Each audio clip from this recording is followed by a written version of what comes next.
Let's plays and video game live streams are all the rage nowadays, aren't they?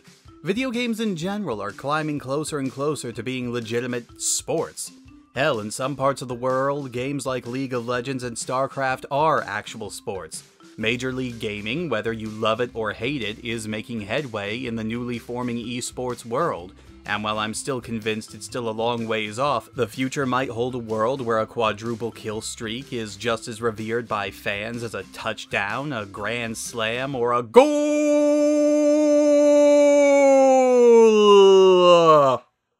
However, while it's still very niche, video games have been invading more traditional media for years now. Back when I was growing up, G4 TV was still a thing, or Tech TV for the oldest of the old guard. You had shows like Arino, which were all about teams of players going up against each other in first-person shooters and competitive multiplayer games. There was Icons, a show about exploring the history of the industry and the people and inventions that helped shape it. X-Play and Judgment Day were all about reviewing current games with a humorous spin. Cinematech was a half hour of nothing but video game gameplay segments and trailers meant to show them off. God, it was awesome! Sadly, most everything that was on G4 at the time can now be found in huge quantity and varying qualities all over the internet by independent creators. And in its waning days before getting shut down, the channel was basically nothing but reruns of Cops, Cheaters, and Ninja Warrior. I was actually pretty sad to see it go. However, over in the land of candy-coated crazy known as Japan, there is at least one show on television that is all about a guy playing video games. In fact, it's been on the air for over 10 years now, and to this date remains one of the most popular features of Fuji TV. And the name of that show is Game Center CX.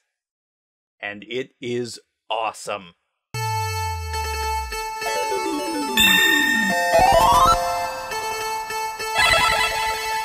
In today's day and age, the premise of the show sounds pretty unoriginal, all things considered.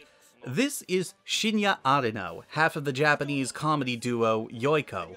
He's a 40-something-year-old comedian who likes video games, and so, in every episode of the show, Arino is challenged to play and beat a classic video game, usually from the NES, but the show has since expanded the consoles featured. Arino has taken on challenges from the Genesis, the N64, the PlayStation, even the Neo Geo. Again, it sounds like something you'd be seeing on the internet fairly regularly nowadays, and apart from the whole middle-aged comedian angle, you could make the argument that the basic premise is pretty close to the popular web show The Completionist. But here's the difference, and not only is it a huge difference, but it is also the linchpin for the show and the thing that makes it worth watching. Arino's not that good at games. I mean, he's not terrible or anything, but he's not a regular gamer in his everyday life. He's even professed that his favorite game to play is the original Dragon Quest, which, let's be honest, is about as simple and one-note as an RPG can get. Yeah, it's a classic, but a game like that wouldn't even pass mustard as a time-wasting iPhone app nowadays. No, Arino played a lot of games growing up, and he does love video games and the industry at large. Hence his enthusiasm to actually be a part of the show, but he is not a regular gamer. Thus, when faced with a game that plenty of people in this day and age have beaten, turned inside out, and exposed almost every secret and glitch and pixel of, he has a few problems. And that's where the real entertainment value of the show comes from. Arino is a very positive guy and incredibly tenacious. He does not give up easily. And as the challenge goes on, you do see him start to get better, even though he started out making some very rookie mistakes. So, whereas originally you were laughing at him for playing so poorly, eventually it gets to the point where you are genuinely rooting for him to complete the challenge. This is helped quite a bit by the fact that the entire thing is presented in a tongue-in-cheek, serious way. Arino is presented as an employee of the fictional company Game Center CX, and his rank within the company is often dictated by how well he does in the challenges, at least in the earlier seasons. Add in an over-the-top dramatic narrator that adds tension to the situation whenever he can, which often directly contrasts with the silly and lighthearted nature of Arino's antics. Arino's not totally alone in the fight against these games, though. He's allowed to utilize strategy guides, special controllers, and even cheat codes, though those are usually limited to level selects for games that don't have continue options. He's also assisted by the show's AD, or Assistant Director, which changes almost every season. The AD is often tasked with beating the game before Arino sits down to play it, so they know the game inside and out and can provide tips when Arino gets frustrated or stuck. Even the cameraman, Abe, gets some screen time. Most of the ADs, and the rest of the crew that works on the show, have basically become characters themselves, making on-screen appearances here and there, and have fun goofing off with Arino all the time. And again, one of the reasons why the show works so well is just how down-to-earth and personable Arino is. He doesn't go over the top very much, and while he can be pretty goofy, he plays games the way that a normal person would most of the time. It's one of the reasons why he's so much fun to watch, and when he does let out exclamations of joy or sadness, we're right there with him because we feel his pain, because we can relate to him. Compare that to most of the big Let's Players on YouTube right now. Almost all of them have one big thing in common. They present themselves as huge, over-the-top personalities, oftentimes with nothing resembling an indoor voice. I'm certainly not saying that's a bad thing, as I do find many of them to be genuinely entertaining. Most of the time. But then compare them to Arino, who is far more controlled and soft-spoken, and feels much more relatable in his successes and failures in that way. His reactions aren't over-the-top or overplayed, and he doesn't scream or curse, but at the same time, you still feel every bit of emotion he's feeling at the time. Which only enhances it when he does have those moments where he does go over the top, usually when something really unbelievable happens on screen. So, the main personality that's on the show is a damn fine one, but what about the games that they feature?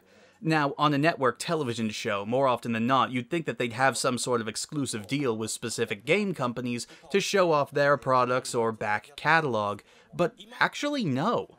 While the series does more often than not feature Nintendo consoles, such as the Famicom or Super Famicom, they do vary the consoles that are showcased. Arino's played games on the Genesis, the PlayStation, the Dreamcast, even slightly more niche consoles like the TurboGrafx-16 or the Neo Geo. And the actual games themselves? There's a massive variety from tons of different developers, some still in business and some not. The amount of genres showcased is also nice as well. Sure, you have the mainstays like platformers, fighting games, beat-em-ups, and so forth, but they do throw in a good amount of other genres you wouldn't expect. Puzzle games, dating sims, quiz games, hell, there was even an episode where he played a train driving simulator. And it was okay. And as if that weren't enough variety already, the show is also great about featuring games that not many mainstream or casual game players might have known about. Yes, Arino plays the well-known stuff, Mario, Sonic, Zelda, and so forth, but would you expect him to play games like Bio Miracle Baby, Ultraman, Tom Sawyer, Battle Golfer Yui, or Intelligent Cube? It's an excellent balance of recognizable names and interesting outliers. The editing of the show is also top-notch. I mean, you wouldn't want to sit through huge swaths of nothing happening in the game, right? That, and the show only has an hour of television, and even with the shorter games that Arino challenges, he often ends up taking at minimum 9 to 12 hours to clear a game. I think his all-time record was something like 6 or so. Anyway, since the show cuts most of the wandering around and shows the bigger highlights, with suitably dramatic narration to fill in the gaps, the pace is constantly going forward, and there's almost never any dead air during a challenge. And even with all the skillful editing, once the show started taking on longer and longer games, some of them started to take more than one episode. Games like Prince of Persia, Super Mario 64, Donkey Kong Country, and especially one of the most memorable games he ever played, Quest of Key, take up 2, sometimes even 3 episodes. Of course, the challenge isn't the only part of the show. In order to break up the pace a little bit, every episode also has several other segments, usually 2 or 3 at specific points in the episode. Some of those segments would carry on from season to season, while others were exclusive to specific seasons. They got pretty fun and creative too, and never overstayed their welcome. For example, there was In Living Color, a segment where Arino would play 3 black and white Game Boy games, and then select one he'd like to see remade with color, even drawing a nice color picture of what he think it would look like. Or I'd Like to Meet This Person, which only lasted through Season 2 and was basically a series of straight-up interviews with people from the game industry. Mostly the famous or influential ones, of course. Hideo Kojima, Yu Suzuki, Igarashi, and so forth. One of my favorite segments, The Aces of Hardware Will Not Appear, is all about Arino trying out failed Japanese and American consoles. Those were segments that were specific to certain seasons, and there were several others, but the ones that were kept over several seasons were even better.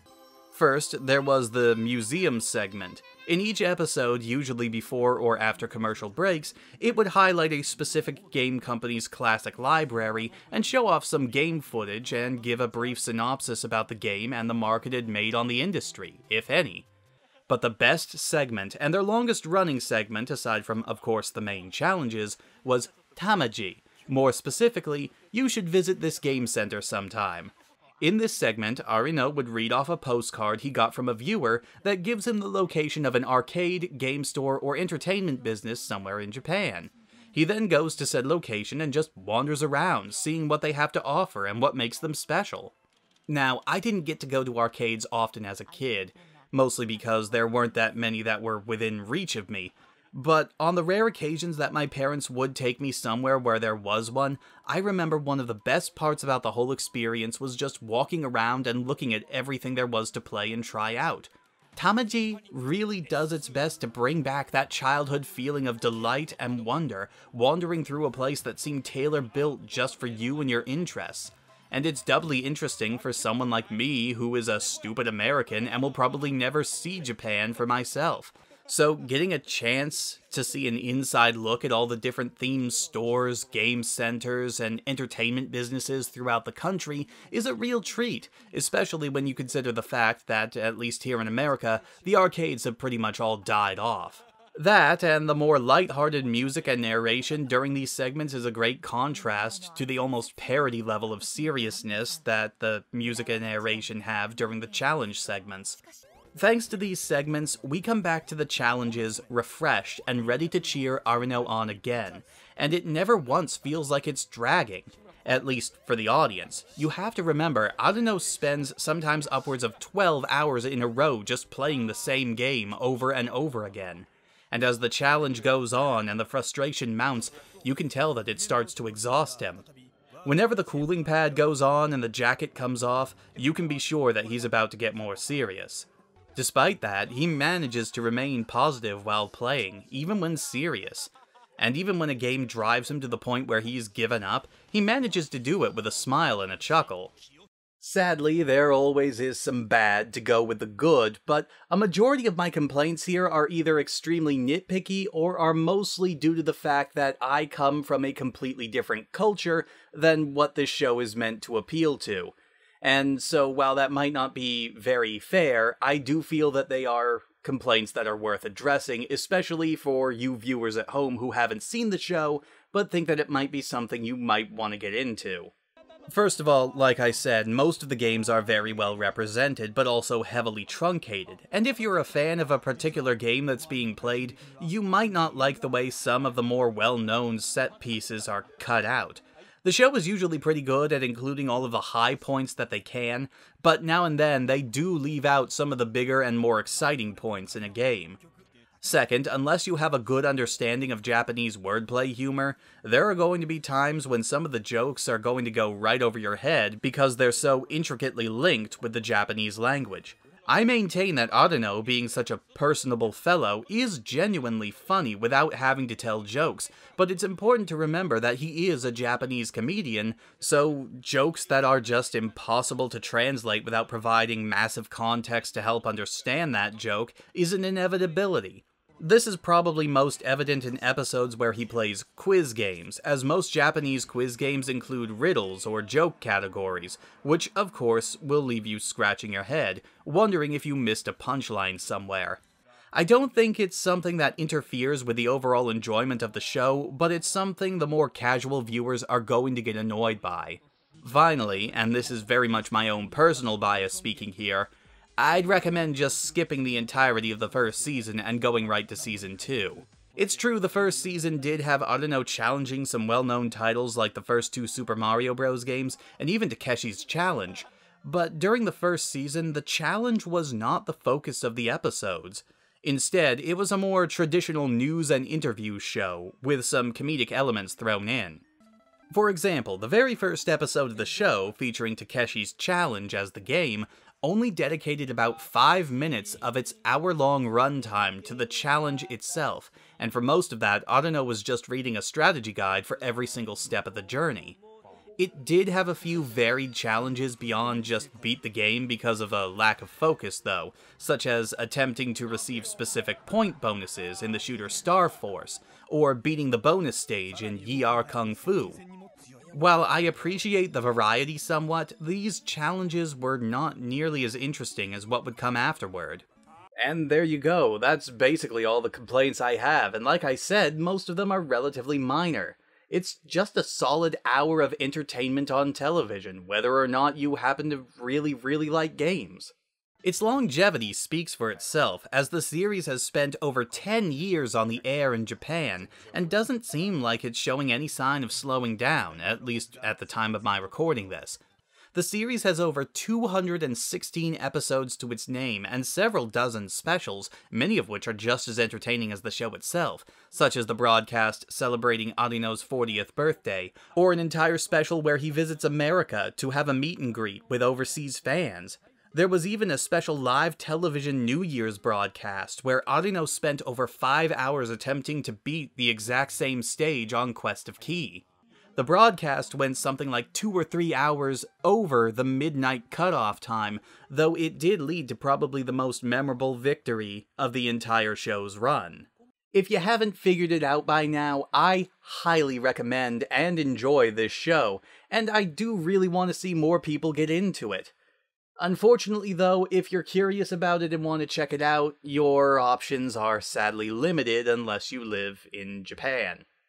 See, for years during the show's early seasons, Fuji TV was actively seeking out overseas partners in an attempt to get the show localized to other countries, but due in part to the massive licensing fees that would have to be associated with securing rights to show game footage and whatnot, the series was never picked up for syndication outside its home country.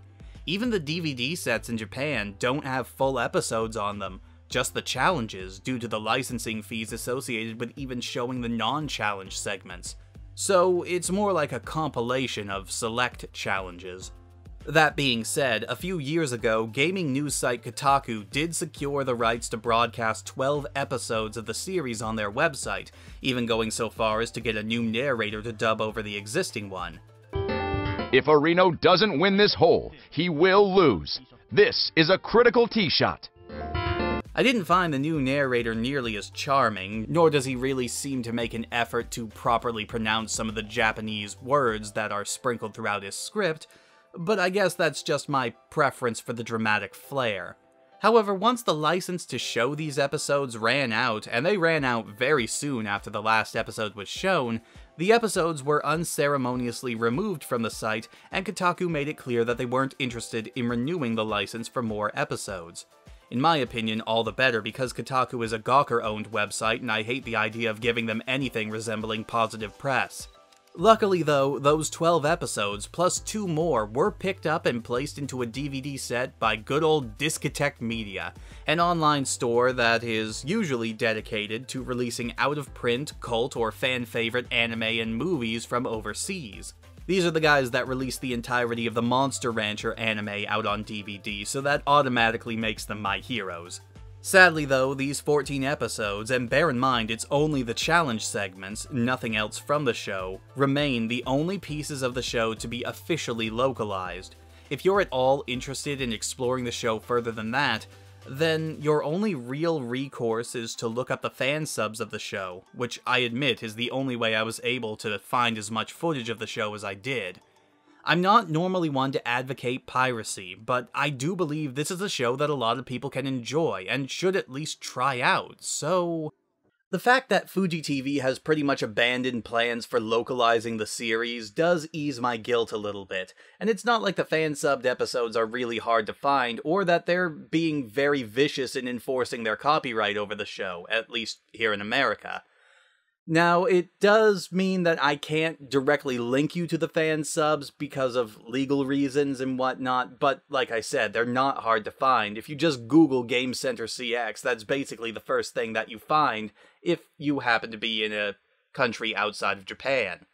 And so that pretty much brings us to the end of this review. I hope you guys enjoyed it, and if you've never seen the show before, like I said, I highly recommend it. It's a great bit of TV, whether you like video games or not, or just want a cheap laugh or two. So, until next time, I hope you all keep on keeping on, and until we meet again, Cacho off!